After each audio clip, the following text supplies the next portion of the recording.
hip-hop, c'est la culture, c'est ce qui va englober donc, le rap, le DJing, le graffiti, la danse. Et c'est né dans les quartiers, on va dire, défavorisés ou les ghettos noirs afro-américains. C'est la culture zoulou, c'est ce qui nous a été apporté par Afrika Bambaataa, qui est venu, qui était un chef de gang à l'époque.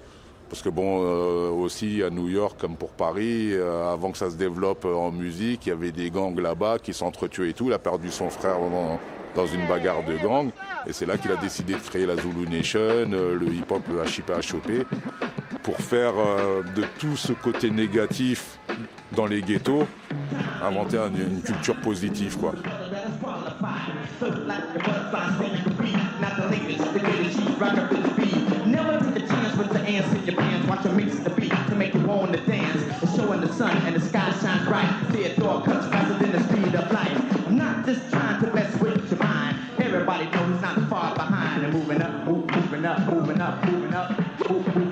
Les mecs qui faisaient l'armée américaine, qui allaient s'amuser à Toulon, ou dans les boîtes de Toulon, là.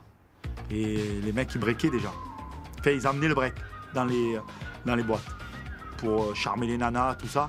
Donc en 82, émission en France de Smurf, de breakdance à Paris avec Sydney, qui est à l'origine de ce projet. Et là, on découvre donc comment dansent les petits Américains dans le Bronx, quoi.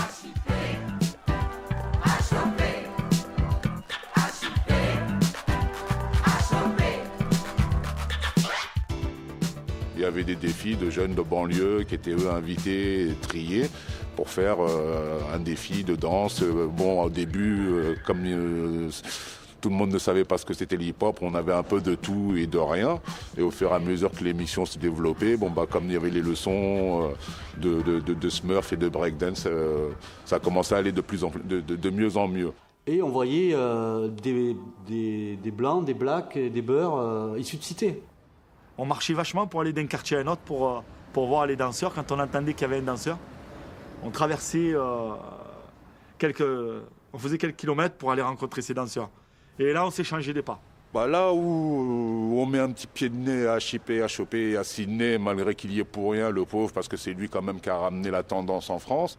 Mais c'est qu'on a eu tendance par les médias d'être passé pour des clowns, comment on nous appelait à l'époque, puisque le Smurf, c'est avec le gant blanc, on nous prenait pour des schtroumpfs. Donc on a été médiatisés, ils s'en ont servi beaucoup pour la pub. Ça nous a ringardisé plutôt que nous a mis en avant. Et puis le fait que l'émission aussi a été coupée très rapidement, je ne sais pas si c'était par photo d'Imat ou quoi que ce soit. Donc c'est vrai que par rapport à la population française, toutes les autres grandes villes, sur Marseille, Lyon et ailleurs, il y a eu une rupture de stock au niveau de la nouveauté. Il n'y avait pas encore Internet pour savoir où en était le mouvement, quoi. Les jeunes se regroupaient, dansaient un peu comme ça, un peu partout. C'était un peu pirate, ils dansaient un peu dans les centres commerciaux, tout ça. Donc il y a eu des plaintes et tout, donc qu'est-ce qu'on a voulu on a voulu censurer ce phénomène et donc l'émission s'est arrêtée. Le phénomène s'est développé au niveau de la danse, mais plus ce qu'on appelle en souterrain, quoi. Ouais, c'était plus la musique, le rap qui était mis en avant et le DJ et la danse, c'est vrai que ça avait perdu un peu, ça s'était un peu perdu au fil des années, quoi, je pense. Voilà. C'est au milieu des années 90 où ça a repris un peu de l'essor, puisque grâce au rap, on va dire que le hip-hop est revenu au premier plan, est revenu au premier plan, et les groupes donc parlaient de hip-hop, se référaient au graffiti, à la danse, tous ces groupes de rap qui ont réussi, se référaient aux années 80. Il y a eu un second souffle, on va dire, quoi. Le rap a ramené la danse. C'est l'industrie, c'est l'économie qui a ramené la danse. Parce que comme le rap est revenu en force en 91, 90, c'est ça, avec le fameux rapport, faut pas se voiler la face, NTM, IAM, le rapport Marseille, donc ça fait vendre. Et de suite derrière, les gens se sont intéressés à la culture.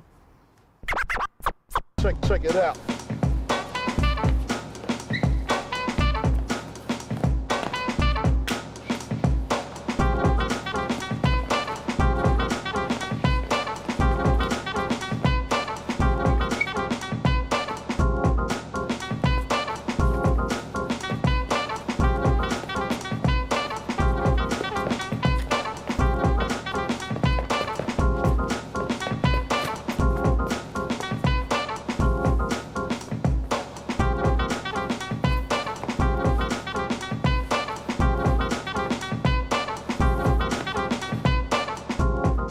ce qui est danse debout, il y a le looking, mouvement beaucoup avec les mains, tout ce qui est glissade, moonwalk, ondulation.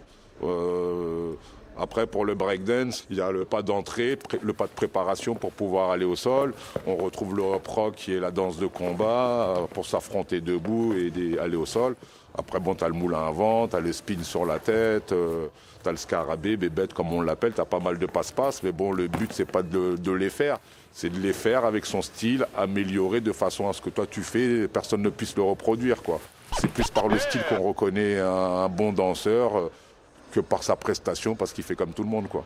Le hip-hop, que tu sois à Marseille, à Tombouctou, que tu sois au Japon ou quoi, tu peux t'accaparer ce mode de vie, cette façon de voir, cette manière de s'exprimer. Pour moi, le hip-hop, c'est le mélange, le partage, transmettre constamment, même un jeune, hein, il se doit de transmettre. Il y a des jeunes qui le prouvent. Hein. Pour moi, c'est ça la culture hip-hop.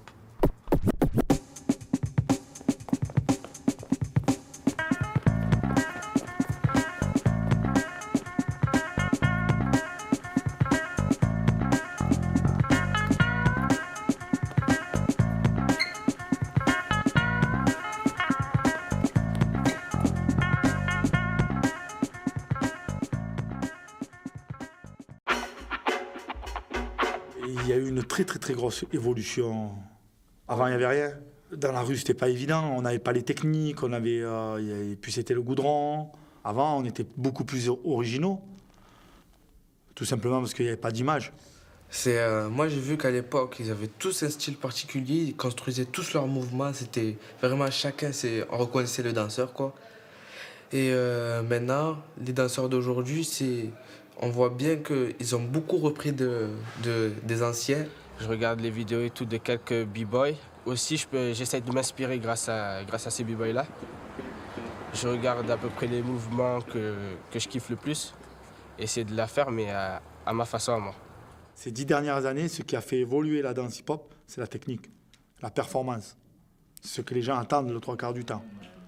À celui qui va faire le plus de tours sur la tête, celui qui est le plus impressionnant, qui a le plus de charisme, qui a plus de vitesse.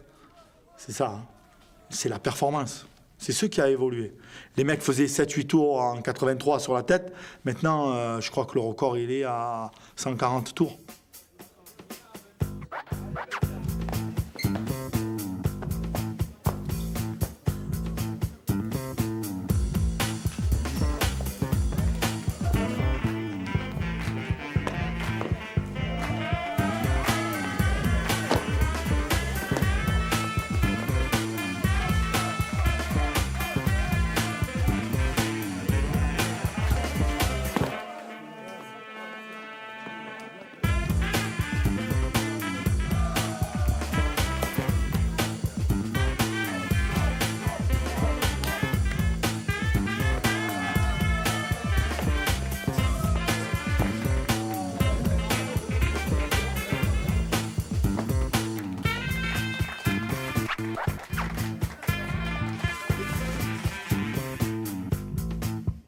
On rigole dans un battle et souvent on se donne une image.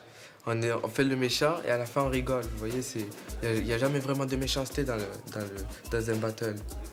C'est surtout dans le respect. Ça va pas aller dans la méchanceté. Avant, il y avait des gens qui critiquaient le hip-hop parce qu'ils se disaient que c'était... c'était pas bien, c'était tout ce qui était de mal.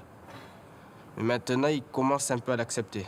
Mais ils pensent que le hip-hop, c'est une danse de voyous. Il y en a qui pensent, mais pas du tout. Ça reste dans le respect. Regardez, moi je suis tranquille, je vais pas faire n'importe quoi. Le hip-hop, c'est pour éviter justement d'avoir des problèmes plus tard, de tomber dans un mauvais chemin, d'essayer de prendre un bon chemin.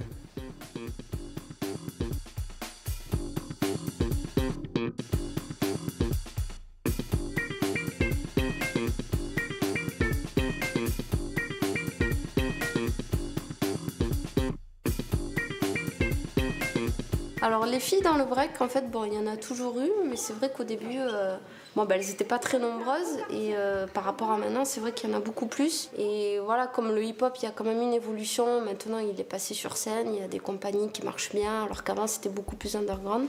Les filles ont plus leur place. Et il y en a qui sont au niveau technique aussi, qui arrivent à égaler des mecs, quoi.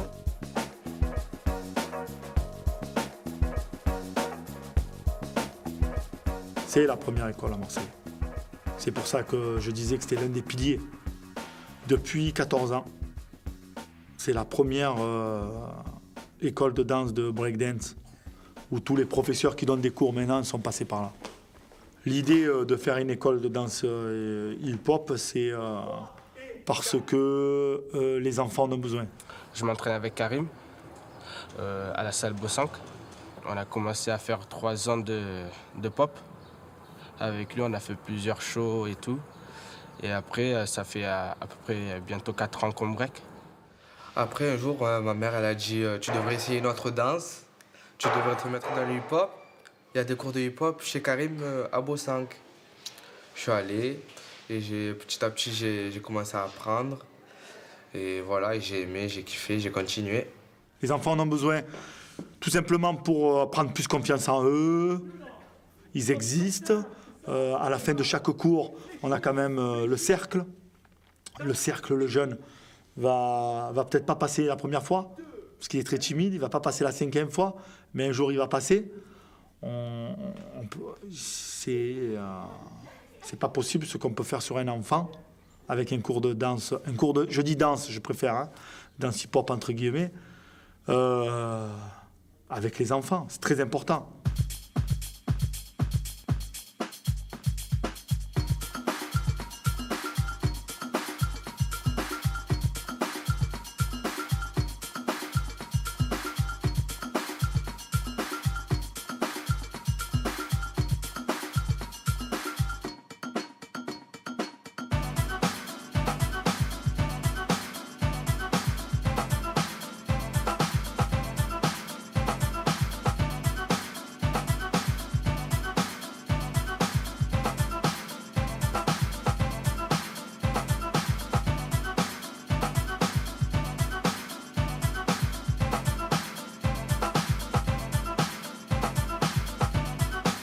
Moi, Karim, on peut dire que pour nous, ça a été notre tonton, on peut dire.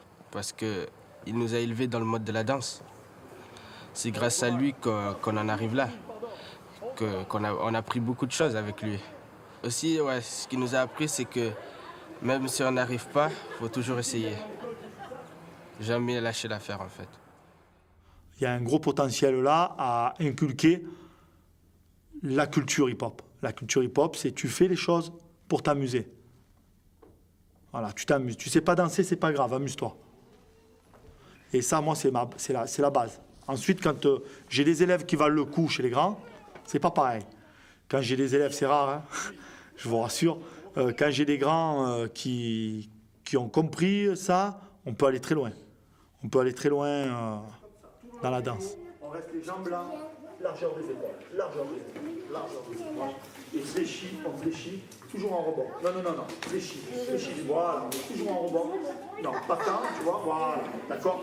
On est tout le temps comme ça, en énergie. Fléchis, ouais, 7, 6, 7, 8, voilà. 1, 2. Après, il y a quand même beaucoup de clichés qui restent. Les gens ont toujours l'image de voilà, tu fais du break, tu tournes sur la tête, quoi. Et ça, je pense que c'est pas près d'être cassé, quoi. Il faut sensibiliser le public au fait que c'est pas juste des acrobaties, en fait. Et je pense que il faut leur faire connaître aussi qu'est-ce que c'est la culture hip-hop. Parce que le break, ça fait partie du hip-hop qui est une culture à part entière avec le DJing, le rap. En fait, moi, j'espère que juste la France essaye de changer aussi par rapport à la vision du hip-hop qu'ils ont. Et maintenant, je continue à faire des battles en espérant gagner un jour.